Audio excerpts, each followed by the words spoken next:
સહજાન સ્વામી મહારાજની જય, અક્ષર પુરુષોત્તમ મહારાજની જય, ભગતજી મહારાજની જય, શાસ્ત્રીજી મહારાજની જય, યોગીજી મહારાજની જય.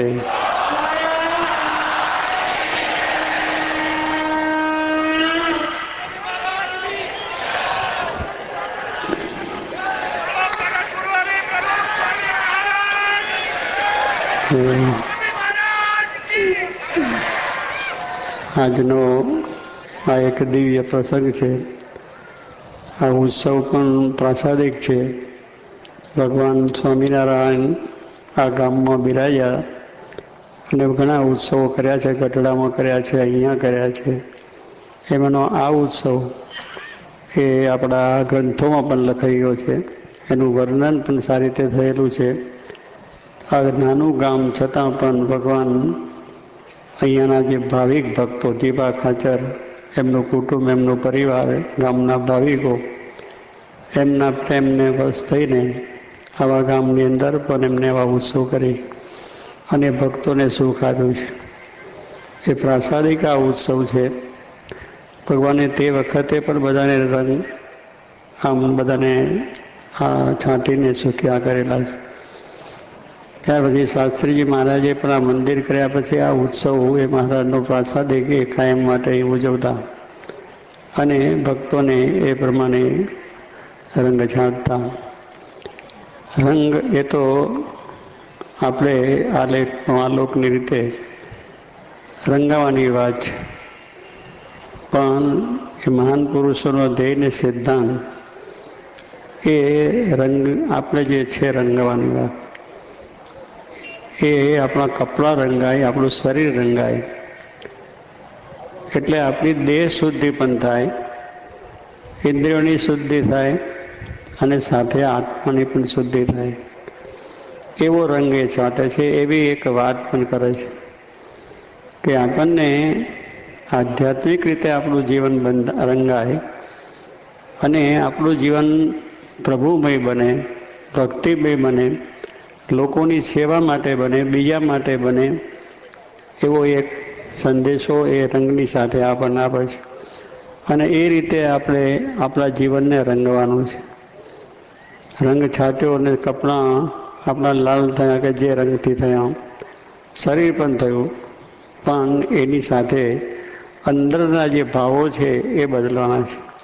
અને એ આવા ઉત્સવો દ્વારા આવો એક આત્મીયતા પ્રેમ આપીને ભક્તોને આ રીતનું એમની જે રંગમાંની જે ઈચ્છાઓ, એમની જે ઈચ્છાઓ છે એને પોતે વશ થઈને એવી રીતે એમની સાથે રંગ રમી અને એ ભક્તોને પોતાના વિશે કેમ પ્રેમ થાય અને એ ભક્તો એ પોતાના જે રંગ છે એટલે પોતાનો જે રંગ ધર્મ, જ્ઞાન, વૈરાગ, ભક્તિ અને એ જાતના આધ્યાત્મિક જીવનનો જે રંગ એ એમના હૃદયની અંદર થાય, એટલા માટે આ રંગો ઉત્સવો આવા ઉત્સવો છે.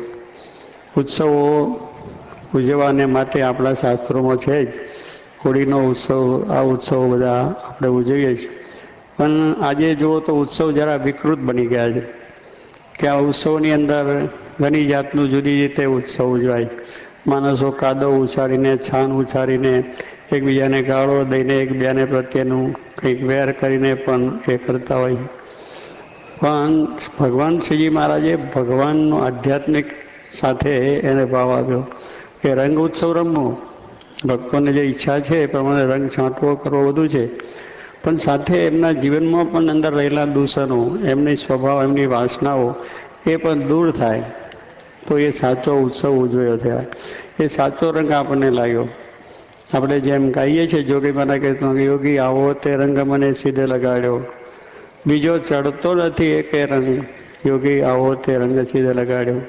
કીર્તન છે બહુ સારું, ભાવ પણ સારો છે કે હવે યોગી મહારાજે શું રંગ લગાડ્યો કે આપણને બધાને ભગવાન ભજતા કરી દીધા, આપણા જીવનમાં ધર્મ ભાવના જાગૃત કરી, આપણા જીવનની અંદર સદાચાર એમને આપ્યો.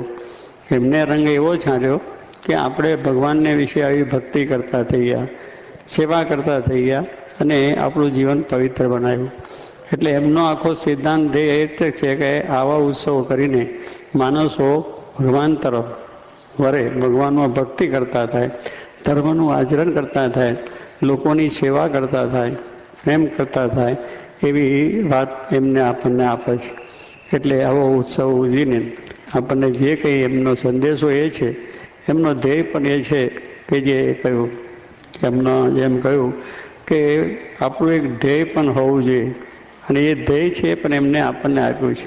કારણ આપણને તો ખબર જ નથી, આપણે આ જગતમાં આવ્યા છે એટલે આપણી કઈ દિશા છે, કઈ દિશાએ આપણે જવું જોઈએ, સાચો માર્ગ, સાચી દિશા આપણને શું એ આપણને ખબર નથી. આપણું ધ્યેય શું છે, આ મનુષ્ય શરીરની સાર્થકતા શું છે, આ શરીરથી આપણે શું કરવાનું છે એની પણ આપણને ખબર નથી. એટલે આપણા ધ્યેયની, આપણા દિશાની આપણને કંઈ ખબર નથી. એટલા જ માટે આવા અવતારી પુરુષો પ્રગટ થાય છે, આવા મહાન પુરુષો પણ પ્રગટ થઈને એ આપણને સાચી દિશા, સાચો માર્ગ, સાચો ધ્યેય એ આપણને આપે છે. અને એ રીતે અહીંયા જેમ કહ્યું કે આપણું જીવન શું છે, આપણું જીવન છે ખાવું પીવું, મોજ શોખ કરવી, હેરફેર કરવા, બસ નાટારંગ કરવા, એ જીવન નથી. જીવનની અંદર આપણું જીવન તો ભગવાન છે, આપણું જીવન ભગવાન છે. અને આવો સત્સંગ, સાચા પુરુષોની વિશે આત્મબુદ્ધિ કરી સત્સંગને માર્ગે ચાલવું એ જીવન. જીવન વગર જીવી શકતા નથી. જીવન એટલે પરમાત્મા, એ આપણા અંદર બેઠા છે તે પરમાત્મા કેમ રાજી થાય, એમનો શું મહિમા સમજીને એમને રાજી કરીએ તો એ જીવન. એટલે એ પ્રમાણે ભગવાનની આજ્ઞા, ઉપાસના, એટલે ભગવાનનો એવો મહિમા સમજાવીને ઉપાસના આપણે થાય, એમની આજ્ઞાનું પાલન થાય, આવા ભક્તો સાથે સુરતપણું, પ્રેમપણું થાય, સાચા એકાંતિકમાં હેત થાય, આપણું જીવન છે. આપણું જીવન બીજે બધે કામકાજ જરૂર કરો, ગ્રસ્ત છે, વ્યવહાર છે, સંસાર છે, બધું કરવું જ પડે, પણ એની સાથે આપણું જીવન, આનાથી આપણે જીવી શકશું. જેમ પાણી વગર ન જીવી શકીએ, અનાજ વગર ન જીવી શકીએ, હવા વગર ન જીવી શકીએ, એમ અમુક વસ્તુ વગર આપણે જીવી જ ન શકીએ. એ આપણું જીવન થયું કહેવાય.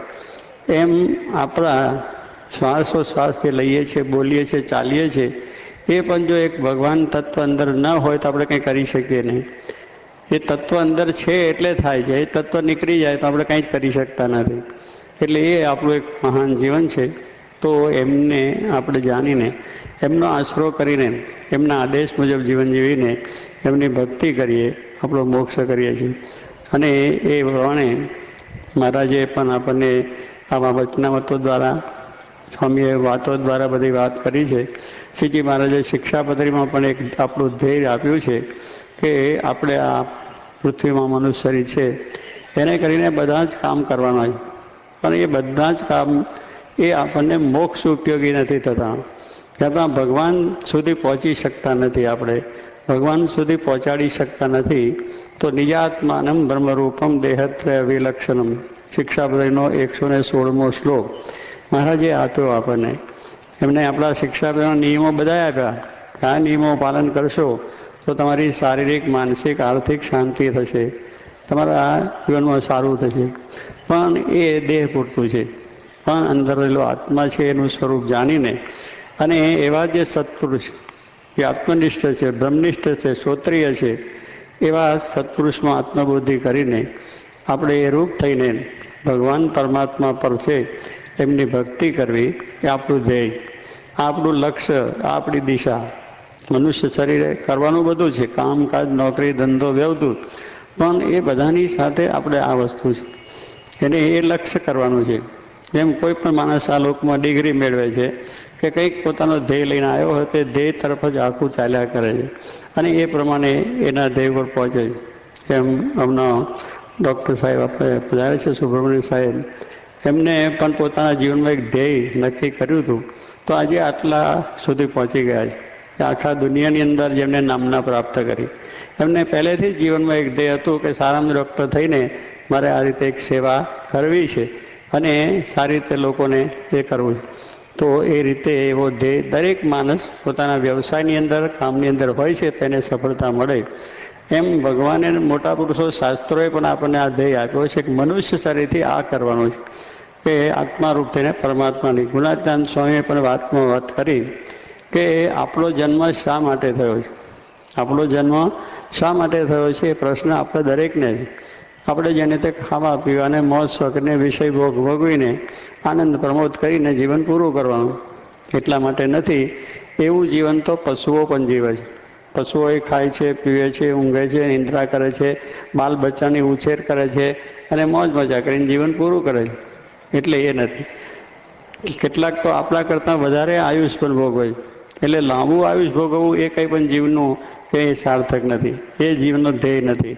કાગડો છે 150 વર્ષ જીવે, કાગ છે એ કાગડો 150 વર્ષ જીવે, પણ લાંબુ આયુષ જીવો એ કંઈ મહત્વ નથી. કેવું જીવન જીવ્યા એ મહત્વનું. એ પછી 5 વર્ષ જીવ્યો, 50 વર્ષ જીવ્યો, 100 વર્ષ જીવ્યો કે 1000 વર્ષ જીવ્યો, પણ કેવું જીવન જીવ્યો અને કેવી રીતે એમનું કાર્ય છે એ વસ્તુ છે. તો એવું જે જીવન જીવ્યા છે એની મહત્તા છે. તો જે ભગવાનના અવતારો છે એ લોકો માટે જીવન જીવ્યા, પરોપકાર માટે જીવન જીવ્યા, લોકોને સન્માર્ગે વાગ્યા અને એ સારી વાત મનુષ્યોના કલ્યાણ કે પોતે દુઃખ સુખ વેઠીને બીજાનું સારું કર્યું. શ્રીજી મહારાજ સાક્ષાત પધાર્યા, એમને પણ આપણે આ વાત કરી અને એ રીતે એ જીવન જીવ્યા. ભગત ગુણાત્યાન સ્વામી ભગતજી મહારાજ, શાસ્ત્રી મહારાજ, યોગીજી મહારાજ અને એવા મહાન પુરુષો જે જગતમાં જીવ્યા છે એ એમના જીવનમાં આ જીવન જીવ્યા. એ ભલે પછી થોડું જીવ્યા, મહારાજ 49 વર્ષ જીવ્યા, બહુ લાંબુ જીવ્યા નથી. એમનું અવતારી કાર્ય એમને 49માં તો કેટલું અદ્ભુત કાર્ય કરી નાખ્યું છે. એટલી બધું અદ્ભુત કાર્ય કર્યું છે, મહાન છે. પણ કહેવાનું છે થોડામાં જાજુ કર્યું છે અને જાજામાં થોડું થાય કે લોકોને દુઃખરૂપ થાય, એ જીવન નથી. જીવન થોડું જીવો કે લાંબુ જીવો, પણ લોકોનું કલ્યાણ થાય એવું જીવન જીવવું, લોકોને શાંતિ થાય, સમાજમાં રાજકીય રીતે ધાર્મિક રીતે બધે શાંતિ થાય, એ જીવન છે. તે મહાન પુરુષો એ જીવન જીવી અને એ દેહ એમને આપણને પોતે બતાવ્યું. એટલે ગુણાત્યાન સ્વામી કહ્યું કે આપણો જન્મ 2 વાત સિદ્ધ કરવા થયો, કે અક્ષરરૂપ થવું અને પુરુષોત્તમની ભક્તિ કરવી. જો બધાના સિદ્ધાંત એક જ આવશે, બધાની વાત એક જ આવશે. ગીતાની અંદર તમે જોશો તો એમાં પણ એ જ વાત આવશે, ભાગવતમાં પણ એ જ વાત આવશે કે ભગવાનને ભગવાનના સંત થકી જ કલ્યાણ છે. દરેક શાસ્ત્રોમાં આત્મારૂપ થઈને પરમાત્માની ભક્તિ કરવી અને એ રીતનું સિદ્ધ કરવા માટે ભગવાનને સંતનો આ પૃથ્વી ઉપર અવતાર એ પ્રત્યક્ષ જ્યારે આપણને મળે, મનુષ્ય શરીર આવીને જ્યારે આપણને દર્શન આપે, તો જ આપણું આ જ્ઞાન સિદ્ધ થાય ને તો જ આપણું કલ્યાણ થાય. તો એવો આદેશ એ આપણને આપવા માટે પૃથ્વીમાં પોતે આવે છે. એમને કે આ જગતનું સુખની જરૂર નથી. આ જગત રચ્યું છે, એમને બનાવ્યું છે, એમને રચના એમને કરી. એટલે કે એમાં એમને મોહ નથી કે લાવું જોઉં. જે માણસે કોઈ બહુ સારું મોટું બિલ્ડિંગ બનાવ્યું હોય એ એન્જિનિયરને કે આર્કિટેક્ટને કંઈ એનો મોહ ના થાય કે આ કેવું સરસ બન્યું. આપણે જોઈએ થાય કે વાહ સરસ બન્યું.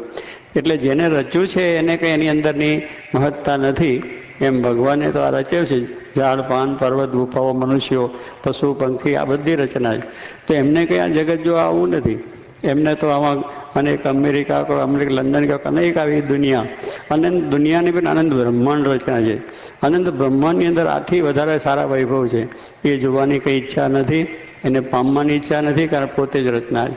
એ આવે છે એટલા જ માટે કે જીવોના કલ્યાણ માટે, જીવોને કેમ સુખ થાય, જીવોને કેમ શાંતિ થાય, એટલા માટે જ પૃથ્વીમાં આવીને અને પૃથ્વીને આવીને પોતે આ જગતના જે સુખ દુઃખ છે, જે આપણને શારીરિક આવે છે, માનસિક આવે, મનુષ્યોથી આવે છે, બીજાથી આવે છે, દરેક રીતના જે વિઘ્નો વિક્ષેપો એ પણ એમને શરીરમાં સહન કરીને, લોકોનો માન અપમાન સહન કરીને પણ લોકોનું કેમ સારું થાય એ ભાવનાથી પોતે જીવન જીવાય.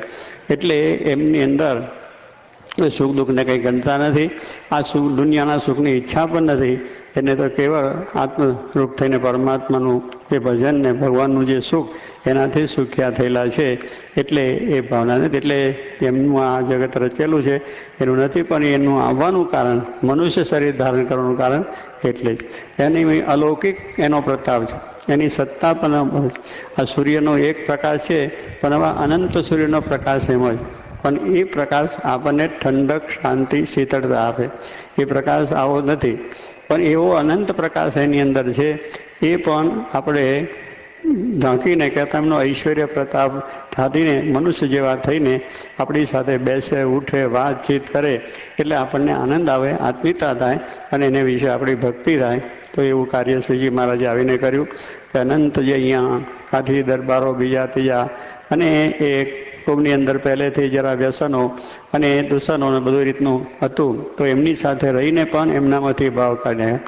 મહારાજે પરિવર્તન કર્યું. મહારાજે મનુષ્યોને આમ મારી નાખવાની વાત ના કરી કે દરેકને મારી નાખીને અહીંથી નિકાલ કરી નાખો, એવા જે આવા દૂષણ વ્યસનવાળા હોય, આસુરી ભાવવાળા હોય, મારવાની વાત ના કરી. એનું પરિવર્તન કરો, એમાંથી આસુરી ભાવ કાઢો, એમાં એ પ્રમાણે દૂષણ છે, વ્યસન છે કાઢો, સારા માણસ બનાવો, તો એ માણસ જે છે સારો બને. જેમ આપણે જોબન વડતાલની વાત કરીએ છીએ, અને કેટલા અહીંયા આગળ મુજો સુરોને માનભા એવા જે બધા હતા કે જે આસુરી જ વૃત્તિ, તો પણ એને સારા ભક્ત બનાવ્યા, સારા માણસ બનાવ્યા, અને એ પાછા અનેકની સેવા કરતા થયા.